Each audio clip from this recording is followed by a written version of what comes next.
ఒరేయ్ డౌట్ గా ఎక్కడున్నావు? నీకోసం ఇక్కడ వెతుకుతున్నా. బా ఎక్కడుంటే ఏంటి సార్, పర్సు పై నేనుంటే మీరొకటి. ఏంది పర్సు పోయిందా? పర్సుతో పాటు అందులోని డబ్బులు, టికెట్ కూడా పోయింది సార్. సినిమా థియేటర్ దగ్గర డబ్బు పర్సు అన్ని పోయాయన్నమాట. మంచి పనే జరిగింది. కామెడీ కాదు సార్, నిజంగానే పోయింది. ఉదయాన్నే సినిమా చూశాను. సినిమా చాలా బాగుంది. నీకు కూడా టికెట్ తీసా, అది చెప్దామనే కాల్ చేశా. ఏంటి, నా కోసం మీరు టికెట్ తీసారా? అబ్బా, పర్సు పోతే పోయింది. ఇప్పుడే సినిమా చూడాలి. వస్తున్నా సార్. ఎక్కడున్నారు? ఆఫీస్కి వచ్చాయి, ticket ready. Okay sir, thanks sir.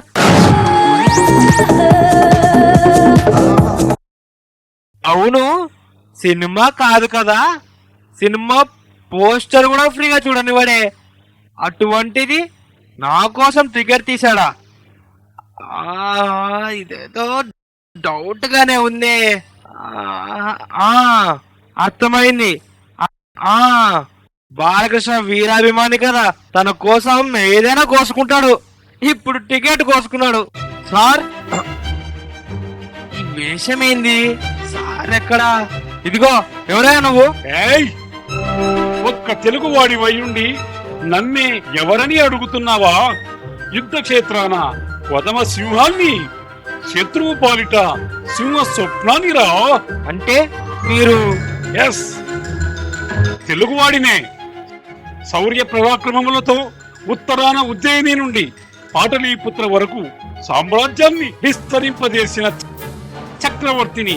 అన్నిటికీ మించి నా పేరుకు ముందు తల్లి పేరును పెట్టుకున్న వీరపుత్రుణ్ణి, గౌతమి పుత్ర శాతకర్ణిని. ఆపండి సార్, ఈ వేషం ఏంటి, ఈ యాక్షన్ ఏంది, ఈ డైలాగ్స్ ఏంటి? ఆడుకోవడానికి నేనే దొరికానా?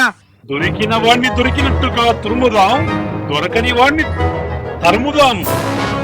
ఏది ఏమైనా దేశం కోసం మీసం త్రిప్పుదాం.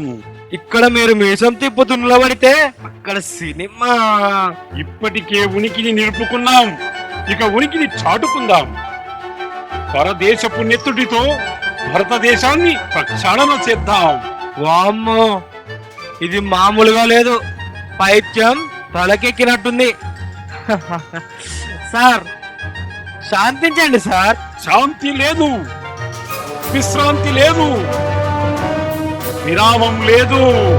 సార్, కత్తి సార్, సార్ కత్తి. మా కత్తి కట్టిన నెత్తుడి చార ఇంకా పచ్చిగానే ఉంది. సమయం లేదు మిత్రమా, శరణమా రణమా.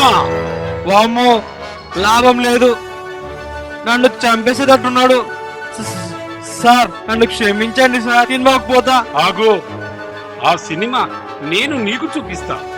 నీ టికెట్ నా దగ్గర ఉంది. అమ్మయ్యా, గుర్తుందన్నమాట. సార్, ఆ టికెట్ ఇస్తే వెళ్ళిపోతాను సార్. ఆ టికెట్ నీకు ఇవ్వాలంటే నేనడిగిన 4 ప్రశ్నలకు నీవు జవాబు చెప్పాలి. అంటే సినిమా చూడ్డానికి ఓరల్ టెస్ట్ పాస్ కావాలనా? తప్పదా? తప్పదు. సమయం లేదు మిత్రమా. అంగీకారమా ధిక్కారమా? అంగీకారమే, కానీ 4 గంటే టైం లేదు. ఒక్క ప్రశ్న అడగండి సార్. నేనడిగిన 4 ప్రశ్నల్లో నీవు ఒక్కదానికి సరి అయిన సమాధానం చెప్పినా చాలు, ఈ టికెట్ నీకిస్తా. మొదటి ప్రశ్న, గౌతమి పుత్ర శాతకర్ణి ఏ కాలంలో అమరావతిని పాలించాడు? ఇది చాలా సింపుల్ ప్రశ్న. మనకున్నది 3 కాలాలు. వర్షాకాలం కష్టం కాబట్టి శీతాకాలంలోనో ఎండాకాలంలోనో పరిపాలించుంటాడు. ఛీ, మూర్ఖుడా, తప్పు. క్రీస్తు శకం 1వ శతాబ్దంలో 30 సంవత్సరాలు అమరావతిని రాజధానిగా పరిపాలించాడు. అమ్మో, 30 సంవత్సరాల?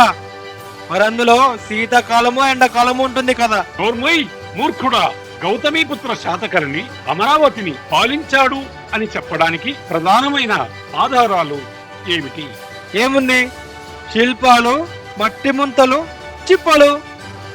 తప్పు. అమరావతి చుట్టూ 40 అడుగుల రక్షణ గోడను నిర్మించాడు. అతని ముఖ చిత్రాన్ని వెండి నాణ్యంపై ముద్రించాడు. ఆ, వెండి నాణ్యాల అంటే బంగారం కూడా దొరికిందా? మూడవ ప్రశ్న. గౌతమి పుత్ర శాతకర్ణి గుర్రం 3 సముద్రాల నీరు తాగిందని శిలాశాసనంపై చెక్కించబడింది. దీనికి అర్థమేమిటి? నీటి సమస్య అర్థం చేసుకోండి సార్. ఈ రోజుల్లోనే నీరు దొరకడం లేదు.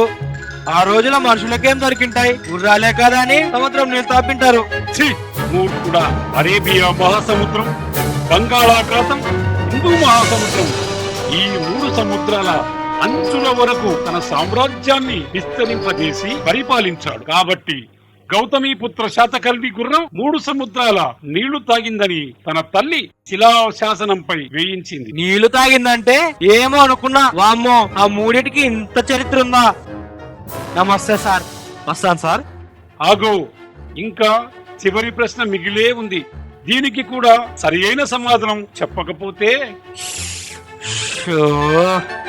ఏంటి సార్, ఏంటి మితాజన్యం? చెప్పకపోతే ఏం చేస్తారు? చెప్పాను కదా, నేనేమీ చెయ్యను, నా కత్తి సమాధానం చెప్తుంది. చివరి ప్రశ్న. గౌతమి పుత్ర శాతకర్ణి మహాధాన్య కటకాన్ని కలిగి ఉన్నాడని రాయబడింది. మరి అతనికి ప్రధానమైన ఆదాయం ఎక్కడి నుండి వచ్చేది? అమ్మయ్య, ఈ ప్రశ్న నాకు నచ్చింది. సింపుల్. శాతకర్ణి ధైర్యవంతుడు, పరాక్రమవంతుడు, బాగా యుద్ధాలు చేసి అందరినీ ఓడించి వాళ్ళ ధనాన్ని మొత్తం తింటాడు. ఛీ! మూర్ఖుడా! సామ్రాజ్య విస్తరణం కొరకు పరదేశులతో యుద్ధం చేశాడే తప్ప ధనం కోసం కాదురా. తన పరిపాలనలో వ్యవసాయాన్ని అభివృద్ధి చేశాడు. అంతేకాదు, నౌకాయానం ద్వారా బర్మా, రోమ్ వంటి దేశాలతో వాణిజ్య వ్యాపారాన్ని విస్తరింపజేశాడు. అతడు భుజబలంలో భీముడు, లక్ష్య సాధనలో అర్జునుడు, ఔదార్యంలో కర్ణుడు, సుపరిపాలనలో రాముడు. అంతటి మహాచక్రవర్తిని పట్టుకొని ఎలా పడితే అలా వాగుతావా? సార్, తప్ప సార్. అబ్బా!